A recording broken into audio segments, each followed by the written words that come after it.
Today on How It's Made. Straight razors. Having a close shave without cutting corners. Black pudding. Not one of your 5 a day, but lovely nonetheless. Steering wheels. Helping us go round the bend. And inorganic pigments. Painting the town red, or blue, or green for that matter. But first... In a world dominated by high-tech gadgetry, the low-tech straight razor still has a cutting edge. It can be reused endlessly, and it has a traditional appeal, one that actually dates back to ancient Egypt, where there were straight razors made of solid gold.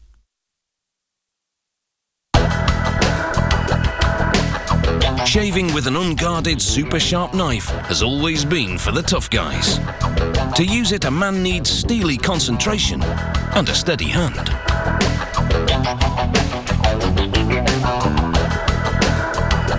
Production begins with steel cylinders heated in a furnace until they're soft and malleable. A forging hammer then pounds the cylinders into dies to shape them. A punch cutter trims the edges and cuts the shape into 2 blades. From a steel rod to a flat razor shape in just a few steps. The straight razors are then fed into another die, one at a time. A weight forces the razor into the die, a process which both improves the shape and condenses the metal to strengthen it. A worker dips a rack of about 50 blades in graphite powder, followed by molten lead. The lead adds more strength to the steel. He knocks off the lead, which slides off easily because of the graphite undercoat. The razor blades catch fire as he immerses them in oil to cool them. He transfers the blades to a sieve and tosses sawdust into it. The sawdust soaks up the oil and graphite residue. Then he shakes the sieve to sift it out. After a hardening treatment, it's into an oven to bake slowly. This gets rid of the brittleness and relieves internal stresses. A technician then scrutinizes the razor to confirm that it's straight. If it's not, he hammers it straighter. Another worker grinds the blade, angling it down to the cutting edge, using a series of abrasive wheels. He tests the edge against a thick metal band. It needs to be as thin as aluminium foil, yet strong and flexible. The next worker brushes asphalt lacquer onto the blade and the upper part of the handle known as the tang. This coating prepares the surface for laser etching. It allows the computerized laser beam to cut cleanly into the metal with no bleeding around the edges. So the trademark insignia and art look crisp. A worker then paints a little more lacquer around the etching to prepare the blade for the next step, gold plating. The blade is dipped into a mix of water and gold, and a current of electricity is run through the mix. This causes the gold to gravitate to the exposed, unlacquered section of the blade and adhere to it. The lacquer has served its purpose and can now be cleaned off in a chemical bath to reveal the now glossy 2-toned blade.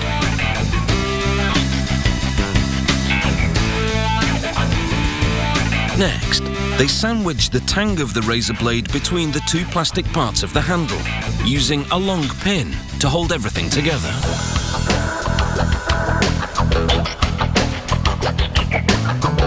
They then shorten the pin, cap it, and hammer the cap down to secure it. The installation is now tested.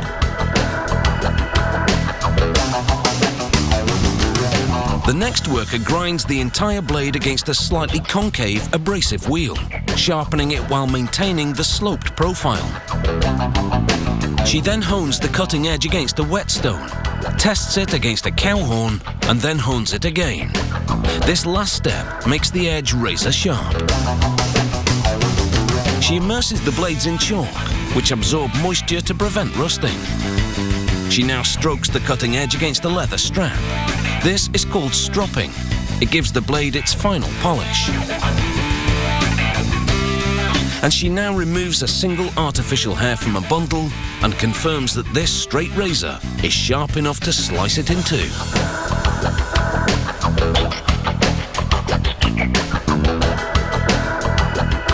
It takes a total of 80 different steps to manufacture a straight razor. Properly maintained, a straight razor should last for decades, making it the ultimate time shaver. I thank you.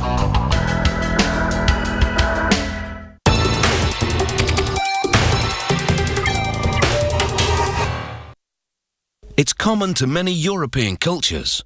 The French call it boudin noir, the Spanish call it morcilla, and the Italians call it sanguinaccio. And in the United Kingdom, it's imaginatively called black pudding. What is it? A savoury dish made from pig's blood and other ingredients. Lovely. In England, Ireland, Scotland and Wales, black pudding is typically served sliced and fried as part of a traditional breakfast. Its roots are in ancient times, when people wouldn't waste any part of a slaughtered animal, not even its blood. Black pudding also contains several dry ingredients: barley, allspice, dried onions, spices and other seasonings, and wheat flour. The pig's blood is also in dried form. They begin by filling cotton bags with barley and submerging them in boiling water overnight. The bags are porous, so the barley absorbs the water, swelling and softening as it cooks. Once the barley is ready, they drain the water out of the cook tank. Then cut open the bags and empty the cooked barley into a tub.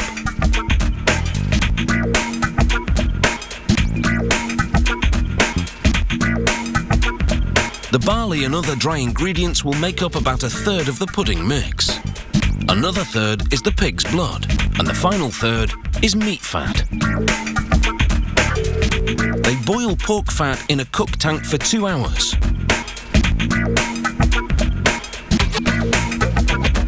Then they strain out the water and transfer the fat to a tub.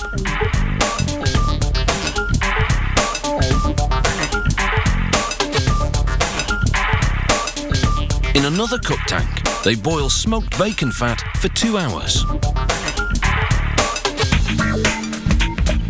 Then they scoop out and strain that fat and drop it into the bin as well. The scraps of meat clinging to the pieces of fat will give the black pudding extra flavour. Next, workers empty the 2 bins of fat into a mincer. Then they take dried onions and hydrate them with stock from the smoked bacon cook tank. This produces gravy. They pour this gravy along with the cooked barley into the mincer.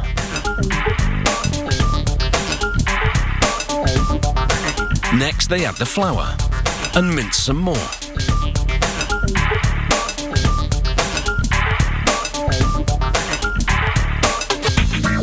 Finally, they add the dried pig's blood.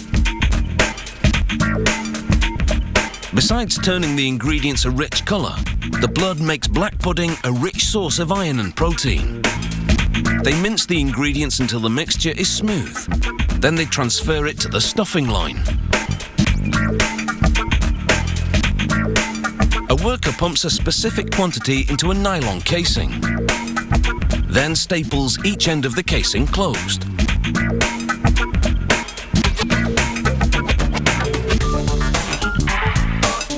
This is the 340-gram retail size. The factory also packages larger formats for restaurants, delicatessens and caterers. From the stuffing line, the black puddings go into a steam cooker.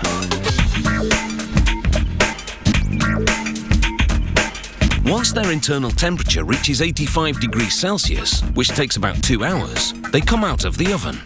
Their texture is now like a dense chocolate pudding.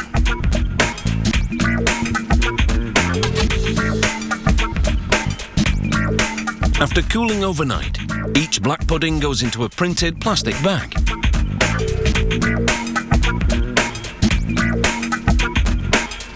A vacuum machine sucks out all the air and heat seals the package. This improves the product's shelf life.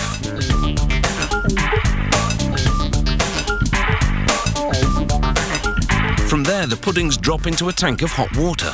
This shrinks the plastic package tightly around the casing. Black pudding recipes vary by region. This smooth, textured pudding is typical of eastern Scotland. In western Scotland, they use oatmeal instead of barley.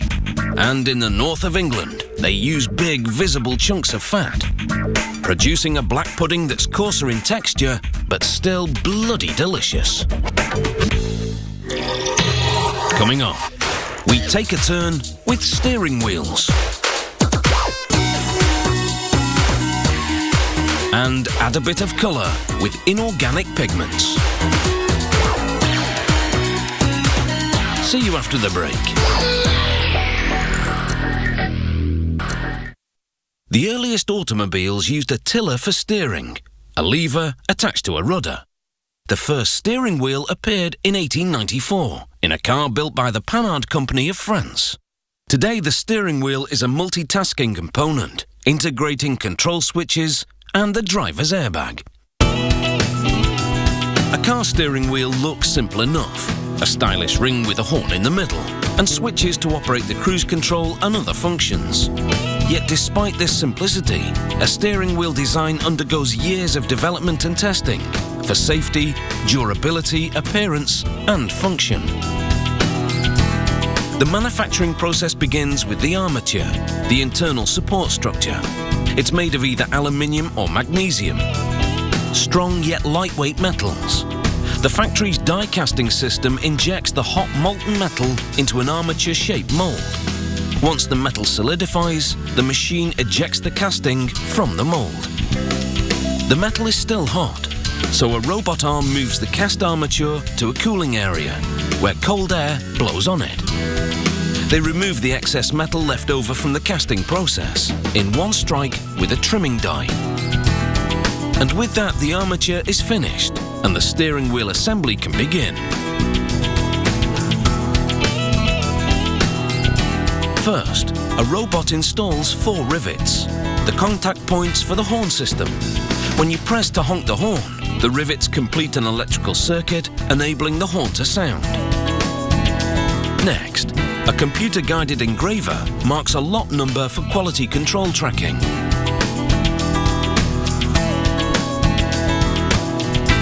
This demonstration shows the basis of the next step. When mixed together, these 2 polyurethane chemicals react to each other and produce an expanding foam. By guiding this expansion within the confines of a mold, one can make this dense foam assume a specific shape, such as that of a steering wheel.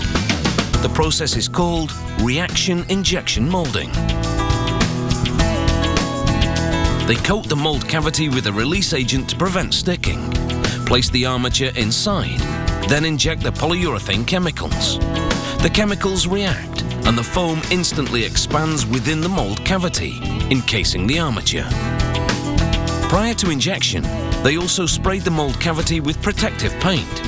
It tints the foam to the required colour, in this case black. It also protects the foam against wear and UV damage. The injection molding process leaves excess polyurethane on the steering wheel, so the next step is to trim it off.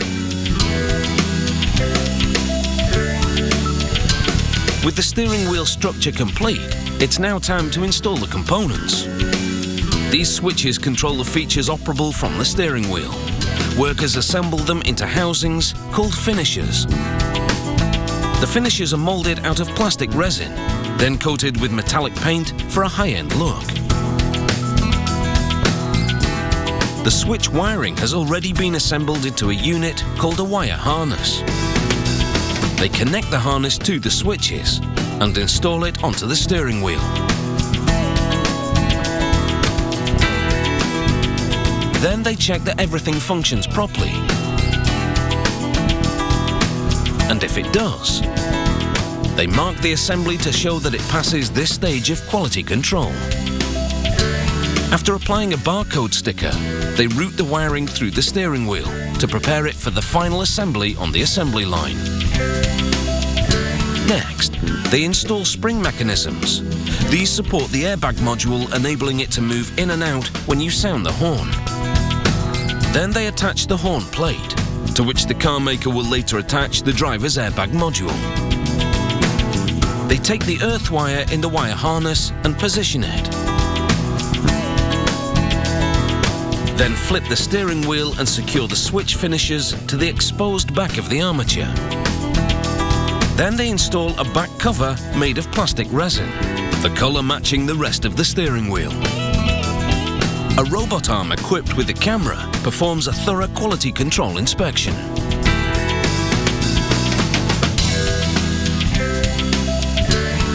While the basics are the same, features vary from model to model.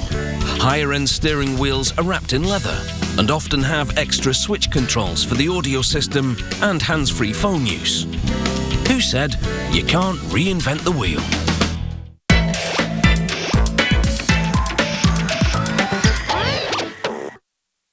People have always used colour as a means of expression. Prehistoric man created paint from a mix of dirt and animal fat or spit. Over centuries, pigment production has become a lot more sophisticated. Chemical manufacturing produces synthetic mineral pigments to add colour to the products in our world. From pavers to paint to plastic and cosmetics, this is where the colour comes from: synthetic mineral pigments. They start with a salt recycled from the steel industry. In this case, it's iron sulfate, which has a bluish-green hue. They add warm water, and then they're ready for the next ingredient. High-quality scrap.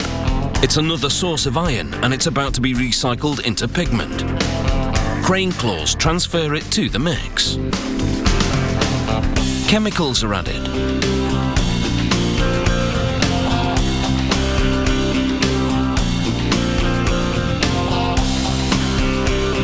Every so often, a technician scrutinises a sample of the yellow slurry. If he decides the colour or thickness aren't quite right, adjustments will be made. The slurry now flows over a perforated metal drum, with a filter cloth stretched across it, as a spray of water rinses off the salt. The fluid in this yellow slurry is sucked through the filter cloth and into the drum, leaving a more concentrated pigment on the surface, called filter cake. The filter cake falls in chunks onto a screw conveyor and ends up on the top of a towering spray dryer. Inside, machinery presses the highly concentrated pigment through the holes of a rotating disc. This causes a spray of droplets that, when exposed to hot air, dry into pigment particles. This yellow pigment is now ready to be mixed into an emulsion paint. A generous amount can produce a bolder shade. A little less, and it's more mellow yellow. To make black pigment, they start with cast iron filings, another form of scrap. This magnetic crane transfers the filings for production. And again, it will take a chemical reaction to produce the pigment slurry. The chemical reaction also generates energy that's recovered and used in the manufacturing process. They wash and thicken the black slurry on a revolving drum, just like they did for the yellow pigment. But this thick paste won't just be used to make black pigment. It will also be used to make red. For the dramatic conversion to red, the paste flows directly into a kiln, where it's baked until dry. They introduce air and increase the temperature to 850 degrees Celsius, making the black particle turn red. They transfer the red pigment to a drum, where they mix the pigment and adjust the colour properties. Then they grind it to a finer consistency. Once the pigment is packaged in paper bags, it's ready for transport or warehousing.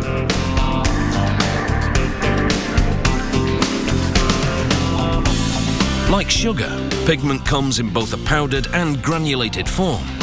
This demonstration shows the difference between the two. The powdered pigment is more clumpy and doesn't flow from the open end of the beaker. By contrast, the granular pigments are tiny microbeads that flow freely, which makes it desirable for users who want to mix pigments more easily. To test how the pigment colour red pigment a concrete substitute and compare the result to the standard to further match up. Sometimes need a real example of eggs cut up, so they add a small amount of mixer full of aggregate, water and cement. The mixer tests what the ingredients are blended. Open the lid to reveal the red brick paste. They scoop it up for transfer to a brick forming machine and then fill brick forms with the paste.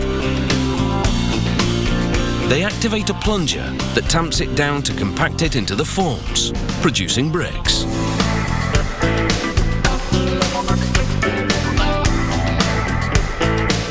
Red, black or yellow, these pigments are surely colours to die for. Is Sasquatch living in the mountains of Washington? Or is Matt's evidence nothing but a man in a bear suit? Renee's Not Convinced tonight at 9 on Discovery in a brand new and exclusive episode of Finding Bigfoot.